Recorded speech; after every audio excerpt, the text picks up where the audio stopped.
I'm here with Amanda Jeffrey.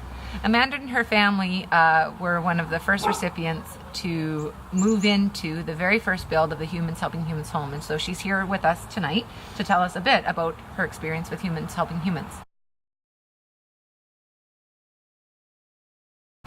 So Amanda, can you tell us first, what was life like 8 years ago?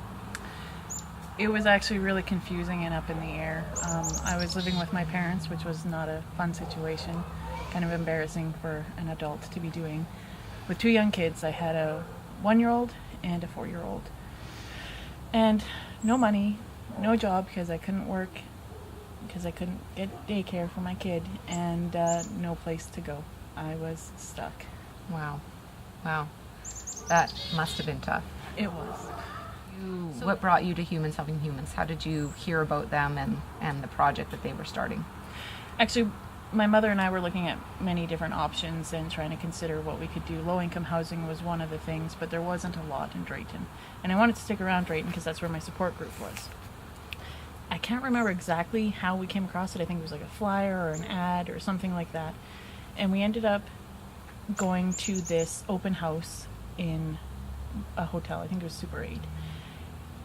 And I remember thinking throughout the whole thing, well, there's no point. I'm not going to get this house. I don't stand a chance because there are people who need it more than me. There are people who are in worse situations than me. And what's the point in even trying? And my mom was like, no, we're here. You're going to get an application. You're going to try it out.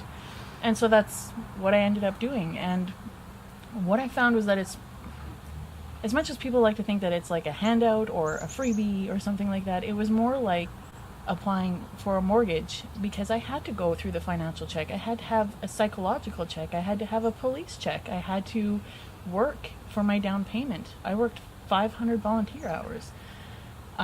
As a single parent, that meant my mom pretty much stayed with me for a year. And it was a mortgage that I could afford, which is no different than any other homeowner would do. They only get a house with a mortgage they could afford. And with this house, I could afford the mortgage and I could afford to continue to pay, which was exactly perfect for what I needed. That sounds like a fairly intense process. I know looking at the Humans Helping Humans website, we read about the process.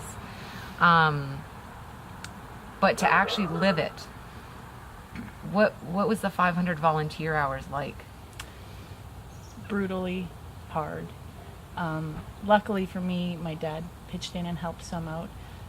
My son's being in organized sports helped, but then being in organized sports meant that, my full-time job plus the volunteer hours I was doing, I also still had to get them to their sports.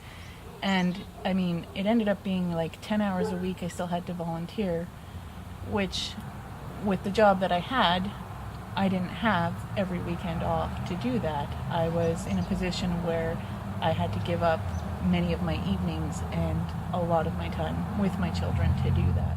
Where are you now? We're 8 years later. You were just telling us you have a son that's going into junior high this year. Where are you now? How has this helped you? With it, I was able to get my own home.